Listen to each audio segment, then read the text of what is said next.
It's 9 a.m. in Chicago, yet David Heinemeier Hansson is tooling around his farmhouse in the Danish countryside, dressed in sweatpants sipping coffee. Meanwhile, Jason Fried answers emails from a cafe in New York. No office, no fixed desks, just one rule: get the work done. But could this casual, scattered style actually make their company Basecamp more productive, and could it change how the whole working world operates?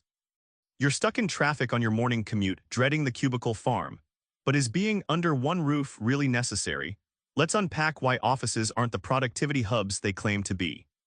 Jason shares how at Basecamp, employees were clocking thousands of hours a year in pointless meetings and spontaneous water cooler chats, stuff that felt social, but was really lost work time eating away careers. Removing the physical office trimmed these distractions, freeing up unexpected hours for deep work. Imagine your brain like a fine-tuned radio trying to catch a single station, but the office throws 5 channels blaring. That's open-plan offices for you, flooding employees with noise, interruptions, and visual clutter. Remote work designates quiet zones where cognitive signals don't get scrambled, letting creativity and focus flourish. Rather than force everyone to move near expensive city offices, the remote model opens a global talent bazaar. David points out that allowing people to work where they thrive, whether a beach in Mexico or a cozy Parisian flat, means companies hire smarter, keep employees longer, and boost their global reach without blowing the real estate budget. You've heard of the deep work buzzword, but what makes it so elusive in an office? Jason and David break down why remote setups are the secret weapon for focus. Jason recalls an engineer named Sarah, who struggled back in the office juggling constant Slack pings and shouted questions. Once she shifted home, she scheduled focus blocks without interruptions, delivering code 3 times faster and with fewer bugs. Interruptions weren't just annoying, they were productivity assassins. David describes how programmers and creators need long, uninterrupted time, like sculptors chiseling a statue. In office life, these makers' schedules get fractured by meetings designed for managers, breaking flow repeatedly. Remote work respects this, carving out solid chunks so deep thinking wins out over shallow multitasking.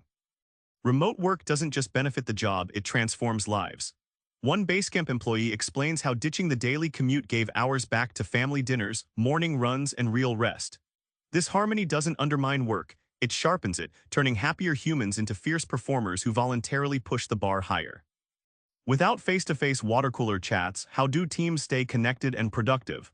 The answer is trust and smart tools that make distance disappear. David recounts when Basecamp switched to remote, some managers panicked, wanting to track every second. But they quickly learned trust means empowering people, not shackling them. Giving employees autonomy sparked creativity and loyalty, proving micromanagement is a productivity killer, not a booster. Jason explains how asynchronous communication, think recorded video updates and thoughtfully timed emails, kills the tyranny of instant replies.